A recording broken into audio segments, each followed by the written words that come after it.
Hello, and welcome to a Season 1 episode of Beyond Teaching, a new series featured on the PsychSessions network. This series is hosted by Susan Nolan from Seton Hall University, Adelinka Akinseler-Smith from City College of New York, City University of New York, Asani Sewell from Pacific University, and yours truly, Eric Landrum from Boise State University. Through informal discussions and email exchanges, what we discovered and agreed upon is that to be a successful academic or professional, it takes more than teaching, research, or clinical skills. That is, today's psychology professionals were not taught everything they need to know in graduate school. How do you find a mentor in your career path? And what do you do if that mentoring relationship turns sour? What are the strategies for dealing with Zoom fatigue, both for you and your students? How do you learn to say no, whether that is for a job offer, a student's letter of recommendation request, or a potential committee assignment?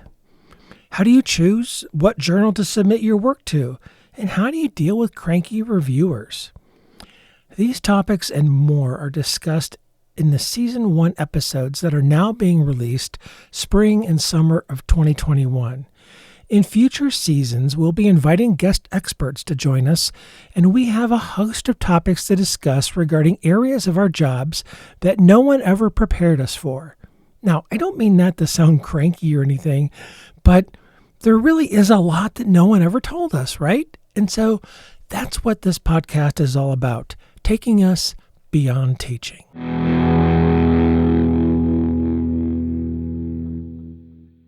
Hello, and welcome to another episode of Beyond Teaching. I'm Susan Nolan. And I'm Yinka Akinseler-Smith. Today, we're going to talk about how to choose the right journal to submit your beautifully written research paper. Susan, the thing that came to mind as soon as you said that was just how many journals there are out there. Yes. And how do you know which ones are even legit? I don't know about you, but in my experience these days, I get all kinds of solicitations from various, quote, organizations that claim to be legit, saying, oh, you are so fabulous. Please send us your article. Join us. Join our editorial board. We want to see your art. And on the one hand, it can be very flattering, I think. It can stroke one's ego. But I think we have to be very careful. And students, sometimes new faculty don't even realize. And then some of them also, they're the paid and unpaid ones, peer-reviewed versus non-peer-reviewed. And especially for people going for tenure down the line, you have to be very selective in choosing where to go. Yeah. I mean, when I start off sometimes when I'm writing, I have a particular journal in mind. But if I don't, one of the first things I do is I look at what I've cited. And I see if any of the journals I've cited multiple times might be a good place for me to submit. So that's maybe where I start. Yeah, I agree with that. I look at that and then I usually make a list. I usually have a list of my top 5 places that I want to submit to. But in making that list, I also check out to make sure that they're a peer-reviewed journal. I also want to look at their impact factors and then solidify that list. And also look at who is the publisher behind it. Is it APA? Is it SAGE? In other words, is it an organization that I've heard of? And if it's not, there are some perfectly good small publishers that you might not have heard of before, but doing the research. Also, if I'm concerned in any way, I will Google the title of the journal in quotes in separate scan, just to see if anything shows up that makes it seem like a scam. I also often submitting it initially to journals that are well known, because that's of course the hope. And then if you get rejected, you go down your list. But sometimes it's a question of, at least earlier in my career, how soon do I need this to get published if I'm going up for tenure in a certain year?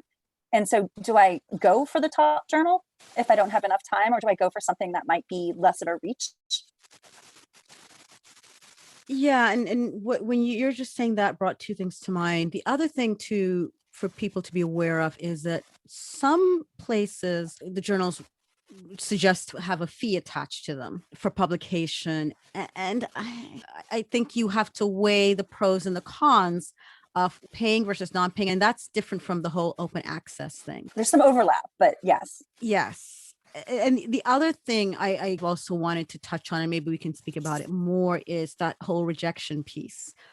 Is that you send, and if you're going to try to publish, you have to develop a really thick skin, because rejections, revise and resubmits, you're never, at least in my experience, I don't know about you, Susan, I have never sent something off and got a yes, No, we're no. publishing it right away. Never. Actually, it was funny because I had to write like a letter for being STP president that would go in the journal, but it's not peer reviewed. It's just like your letter. And it was like amazing that it came back because I had to put accepted on it. Because it was, Of course it was. No, because they had no choice. It's like it goes in there. But it was like so hilarious and so like contrary to my normal experience of having to probably more than once if you're lucky enough to get a revise and resubmit.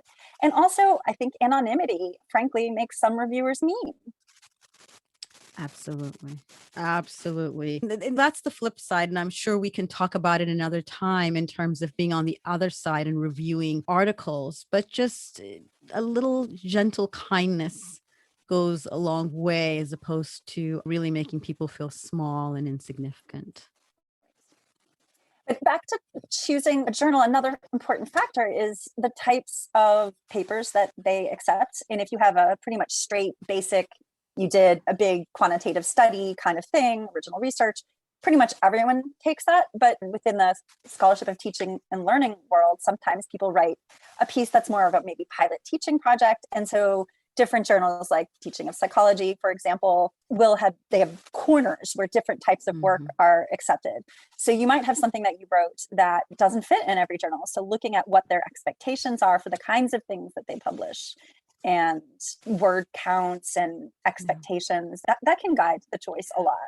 Absolutely. Speaking of that, one of the things that I have also gotten into doing is I come up with my, top 5, having looked to see who they are and what they do. And then I also will pull out about 3 recent articles from that journal to see whether what I am, the type of research or the type of writing fits, and B, what their style is, because again, that also varies from journal to journal in terms of how they want the material organized, kind of headings they want, the format that they use. The closer you get to what they're doing, I'm not saying it's going to make it happen, but it makes it more likely that it'll be a revise and resubmit as opposed to a total outright rejection. Absolutely. And when you get the revise and resubmit, paying really careful attention to what they ask and pointing out super carefully exactly where you've made all of the changes really helps. One of the things that I have learned along the way is when I'm responding, as you're saying, being exact where you put it, but in the body of the text I send back, for everything they have, I have a question or comment, and then I have response, comment, response, so that they can clearly see, and then I'll refer to pages. So that way it's less time wasted. It moves smoothly. Everyone is happy, if you will. Yes. And if I got the same comment from more than one reviewer, rather than referring them, I will just copy my response and vote, because reviewers may not be looking as carefully at other reviewers' comments and your responses. They're paying most attention to their own and your responses to their own. Another important point is if you get rejected, or if your revise and resubmit is so onerous that you can't possibly imagine making it happen, and you're going to go to a new journal, you should take the reviewer comments into account as much as you can, both because it will make it better, and also because there's a non-zero chance that you might get one of the same reviewers. After all, they're in your area of expertise, and another journal might reach out to them. And there's nothing more annoying as a reviewer to see that your comments from last time were completely ignored from another journal. Yeah, absolutely. That's something we don't always think about, is depending on our field and how niche or specialized it is, there may not be a lot of people with that expertise. And so they are pulling from a small pool of reviewers. So yeah, definitely taking into consideration whatever comments you got. And I also, when I do get nice comments and compliments, I thank them for them. Yeah, again, it's just a nice little stroking of the ego. Thank yous go a very long way. Yes. And even if there aren't nice ones, thanking them for their helpful comments that have made your paper much better. Yes. Yeah. I also, when I'm done before I submit, and this is even if I'm writing a paper that's a collaborative one with other people, I usually have somebody else review it. I've had a couple of people in my life who have been like editing people, and who everything is done. Can you just go over it with a fine tooth comb and just check? Just because sometimes in your rush to get it out, you're just so sick and tired of looking at the paper, Right. you just take it, go away, and you slip up and you make silly little grammatical mistakes or other spaces where they shouldn't be. And it's just nice to have it as tight as possible before you send it off. Also, your work better than anybody. So it makes perfect sense to you. And someone else can say, wait, what is this survey that you're referring to? Mhm. And you just know, and they can help you maybe fill in some of those gaps. But yeah, having as perfectly as you can proofread paper, I think you can have a reverse halo effect. If you start noticing small errors, you start to wonder about, were the statistics done correctly, and so on and so forth as a reviewer. I also want to encourage people to consider listing suggested reviewers. That's totally allowed. And Yes. having been an associate editor for a while, I love it when you suggest reviewers to me. Chances are I'm not going to pick more than one of your suggested reviewers, but it can be hard to get reviewers. And why not put down some people in the field who you might think obviously they're going to give a good review, not somebody who's in the enemy camp on whatever your topic is. And that's a really important suggestion, Susan, because it also helps with the turnaround time. I've had situations where, because something is so niche and so small, they've had such a hard time finding reviewers that it's taken much longer. And that just helps speed the process up. And it makes you a little happier too. Absolutely. Yeah. So bottom line, think carefully about where you're submitting, proofread your paper, consider suggesting reviewers, and even if you're not going back to the same journal, absolutely take into account all of the reviewer suggestions that are possible. Absolutely. Do you have any additional bottom line advice? Yeah, I think these are the main things that have come up when I've looked to submit papers. Yeah. Great. Yeah. Thank you for listening. Thank you. See you next time.